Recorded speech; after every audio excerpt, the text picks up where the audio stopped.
Listen, I've been putting off telling you this story for months now, okay? Like literally months. And I know some of you are probably thinking, oh great, another creepy hotel story. But I'm telling you right now, this one is different. This one kept me up at night, and I don't get spooked easily. I really don't. So tonight we're talking about the Grand Meridian Hotel, and specifically we're talking about room 306. Now, if you've never heard of the Grand Meridian, it's this beautiful old hotel that sits right in the heart of downtown Portland. Built in 1923, gorgeous Art Deco architecture, marble floors, the whole 9 yards. Like when you walk in there, you feel fancy. You know what I mean? It's the kind of place where presidents have stayed, where movie stars used to hide out back in the day. But here's the thing that's been eating at me about this place. Room 306. Nobody talks about room 306, and I mean nobody. The hotel staff won't discuss it. The management acts like it doesn't exist, and guests who've stayed there, well, they don't stay there long enough to really talk about it. Now, before we dive into this rabbit hole together, let me tell you why I'm even telling you this story. Because about 3 months ago, I got this email from a woman named Sarah. And she was like, you have to look into the Grand Meridian Hotel. Something is seriously wrong with that place. And you know me, I get emails like this all the time, right? People wanting me to investigate their local haunted whatever. But something about Sarah's email was different. She wasn't asking me to prove ghosts exist or anything like that. She was asking me to figure out why an entire hotel was covering something up. So I started digging, and holy crap, what I found was wild, like absolutely wild. We're talking about decades of cover-ups, mysterious incidents, and a hotel room that literally nobody will stay in for more than one night. Not because they can't, but because they won't. They refuse to. Now I know what you're thinking. You're probably like, oh, it's probably just a bad room. Maybe the plumbing sucks or the air conditioning doesn't work. But no, that's not it at all. The room itself is actually beautiful. I've seen pictures of it, and it's one of the nicest rooms in the entire hotel. Corner room, great view of the city, recently renovated. On paper, it should be one of their premium rooms. But here's where it gets interesting. The Grand Meridian has been in business for almost a century, right? And for the first 60 years or so, room 306 was just a regular room. People stayed there, no problems, nothing weird. But then something changed in the 1980s, something that the hotel has been trying to hide ever since. I spent weeks going through old hotel records, newspaper archives, employee testimonies, guest reviews from the early days of the internet. And what I found was a pattern that started small but got worse and worse over the years. Until finally, the hotel just gave up trying to book the room altogether. It started with little things. Guests would check in for a 3-night stay and suddenly decide to leave after just one night. They'd claim they had a family emergency or a change of plans, but hotel staff started noticing that these sudden departures only happened with guests staying in room 306. Then came the room change requests. Like, a lot of room change requests. By the late 1990s, the hotel was getting so many complaints and requests to switch rooms that they started automatically upgrading anyone who booked 306 to a different room. They just moved them without even asking. But even that wasn't enough because people would still end up in 306 sometimes, and the same thing would happen. One night, and they were gone. Now, what really got my attention was when I found this internal memo from 2003. It was from the hotel manager to the front desk staff, and it basically said, under no circumstances should room 306 be booked for guests. If someone specifically requests it, you are to decline and offer an alternative. Like, They literally stopped renting out an entire room in their hotel because of whatever was happening in there. But here's the kicker. The hotel never officially acknowledged that there was a problem with room 306. They never put out any statements, never explained why they stopped booking it, never even admitted that they stopped booking it. If you call them today and ask about room 306, they'll tell you it's undergoing renovations. They've been saying that for 20 years. So what exactly is happening in room 306? Well, that's where this story gets really interesting, because I managed to track down some of the people who actually stayed there. And let me tell you, their stories are something else. There's this guy named Marcus who stayed there in 1987. He was in town for a business conference, booked a 2-night stay. Professional guy, accountant, not someone who believes in ghosts or anything supernatural. He told me that his first night in room 306 was fine. Nothing weird happened. He slept well, no problems. But the second night, he said he kept hearing these soft whispers coming from inside the walls. Now Marcus is a logical guy, so he figured maybe it was just the people in the room next door talking, or maybe the plumbing making weird noises. But he said the whispers were too clear, too distinct, to be just random noise. He couldn't make out what they were saying, but he could tell they were definitely voices. Multiple voices, all whispering at the same time. He tried to ignore it, tried to go to sleep, but the whispers kept getting louder and more persistent. Around 3 a.m, he said he couldn't take it anymore, so he packed his bags and went down to the front desk to complain. The night clerk was super apologetic, moved him to a different room immediately, and he slept fine for the rest of his stay. But here's what's crazy about Marcus's story. When he went to check out, he mentioned the whispers to the day manager, and the manager got this look on his face, like this knowing look. And he said, "Oh, room 306. Yeah, we've had a few people mention some noise issues with that room. We're looking into it." But Marcus said the way the guy said it was like he'd heard this complaint before, many times before. Then there's Jennifer, who stayed there in 1994. Similar story, except she said the whispers weren't just random voices. She said they sounded like they were trying to tell her something, like they were specifically talking to her. She described it as multiple people all whispering her name over and over again, but when she would try to listen closely, she couldn't quite make out the words. Jennifer lasted about 4 hours before she demanded a different room. She said the whispers made her feel like she was being watched, like there were people hiding in the walls, just staring at her.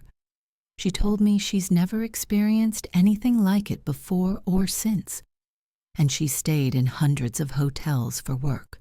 Now, both Marcus and Jennifer stayed in room 306 before the hotel started actively avoiding booking it. But what about after? What about the people who somehow ended up there despite the hotel's unofficial policy? That's where things get really wild, because I found this woman named Rebecca, who managed to stay in room 306 in 2008. She was attending a wedding in Portland, and there was some kind of mix-up with her reservation. The hotel was completely booked, except for one room, and despite their policy, they had no choice but to put her in 306. Rebecca's story is different from the others, and honestly, it's the one that's been keeping me up at night, because Rebecca didn't just hear whispers. She heard conversations, full conversations happening right inside the walls of her room. She told me that around midnight she started hearing what sounded like a normal conversation between two people. Not whispers this time, but actual talking. Clear as day. She said it sounded like a man and a woman having a casual chat about everyday things, like they were discussing what to have for dinner or what movie to watch. At first, Rebecca thought maybe the sound was coming from the hallway or an adjacent room. Hotels have thin walls sometimes, right? But when she pressed her ear to the wall, the voices got clearer, way clearer. She said it was like the people were standing right on the other side of the drywall, having a conversation in some kind of hidden space. The weird part is that Rebecca said she could hear them moving around, like footsteps, the sound of furniture being moved, even what sounded like someone opening and closing drawers. But when she went out into the hallway to see if there was construction going on or maintenance workers or something, the hallway was completely empty, dead silent. She went back into her room, and the conversation started up again immediately. This time, she said there were more voices, maybe 4 or 5 different people all talking at once, but not to each other, like they were having separate conversations that were somehow overlapping in the same space. Rebecca is a nurse, okay? She's used to staying calm under pressure, dealing with weird situations, but she told me that something about those voices made her skin crawl. She said it wasn't just that they were coming from inside the walls. It was the way they sounded so normal, so everyday, while being completely impossible. Around 2 a.m, she said one of the voices called her name, just once, clear as anything. Rebecca. And then all the voices stopped at the same time. Complete silence. She packed her stuff and was out of there within 10 minutes. When she tried to complain to the front desk, the night clerk didn't seem surprised at all, just apologetic. Moved her to a different room, comped her entire stay, and asked her not to mention the incident to other guests. She said the clerk seemed more concerned about keeping it quiet than actually addressing what had happened. Now here's what really gets me about Rebecca's story. She said that before she left room 306, she decided to take some pictures of the walls where the voices were coming from. She wanted proof, something to show people that she wasn't making it up. But when she looked at the photos later, there was something in them that she hadn't noticed while she was in the room. In one of the pictures, you could see what looked like a face pressed against the wall from the inside, like someone was pushing their face against the drywall from the other side, and you could make out the outline of features through the paint. Rebecca sent me those photos, and I've been staring at them for weeks now. I've had them analyzed by photo experts, run them through every filter and enhancement software I could find, and I'm telling you, there's definitely something there, something that shouldn't be there. But the face in the photo isn't the most disturbing part. The most disturbing part is that when I started showing the photos to other people who had stayed in room 306, 3 of them said they recognized the face. 3 completely different people who stayed in the room years apart all said they had seen that same face before. Not in photos, in person, in the room. I tracked down this guy named David who stayed in room 306 in 2001. He told me that around 3 a.m. he woke up and saw someone standing at the foot of his bed, just standing there, perfectly still, staring at him. He said the person looked solid, real, like an actual human being who had somehow gotten into his room. David said he was frozen with fear for what felt like hours, but was probably only a few seconds. When he finally managed to turn on the bedside lamp, the figure was gone. But he swears he saw the same face that's in Rebecca's photograph. Same features, same expression, same everything. The hotel moved David to a different room immediately when he complained, but he said the experience messed with his head. For months afterward, he started having nightmares about that face, about waking up and seeing someone standing in his bedroom at home.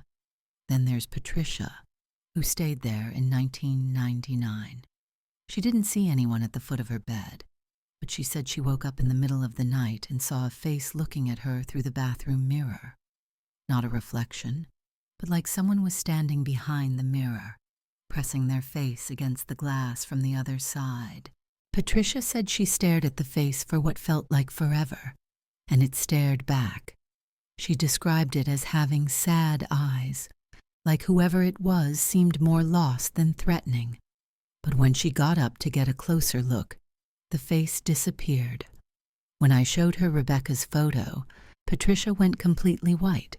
She said that was definitely the same face she had seen in the mirror, no doubt about it. So now I'm thinking, okay, maybe there's something physically wrong with room 306.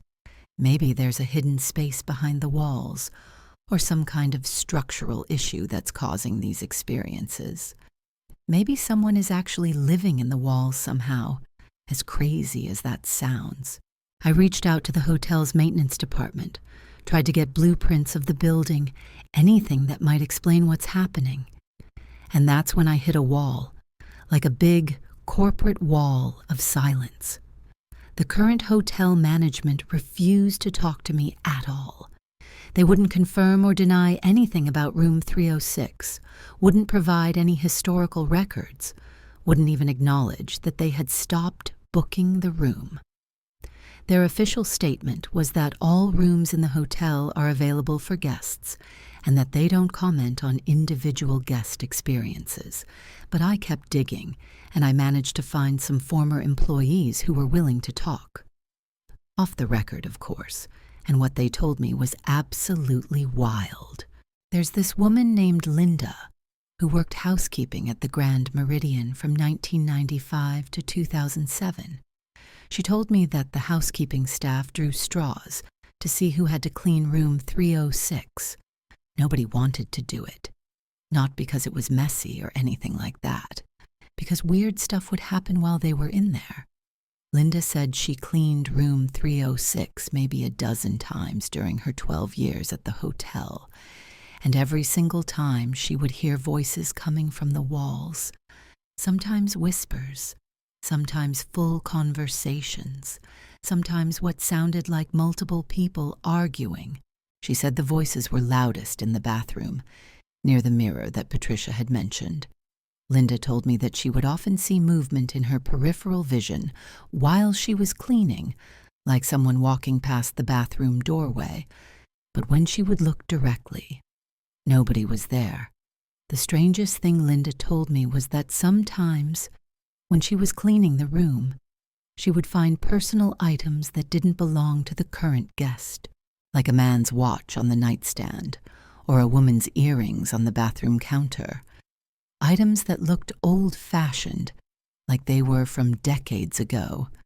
Linda said she would always turn these items into the front desk, but when she would ask about them later, the staff would claim they had no record of anyone turning in any lost items.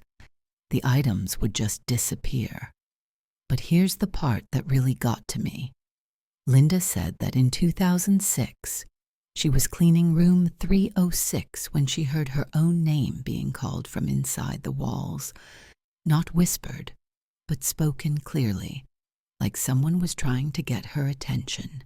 She said she stopped cleaning and listened, and she heard her name called again. This time, she said, it sounded like her grandmother's voice, her grandmother who had died 10 years earlier. Linda dropped her cleaning supplies and ran out of the room. She never cleaned room 306 again.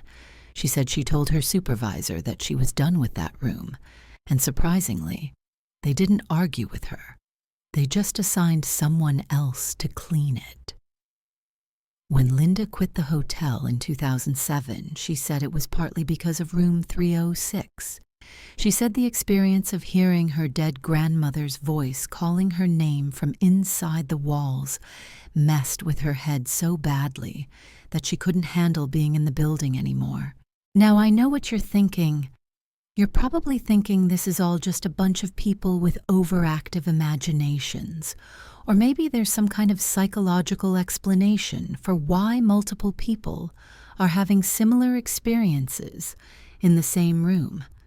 But here's the thing that really convinced me that something genuinely strange is happening in room 306. I found the hotel's insurance records.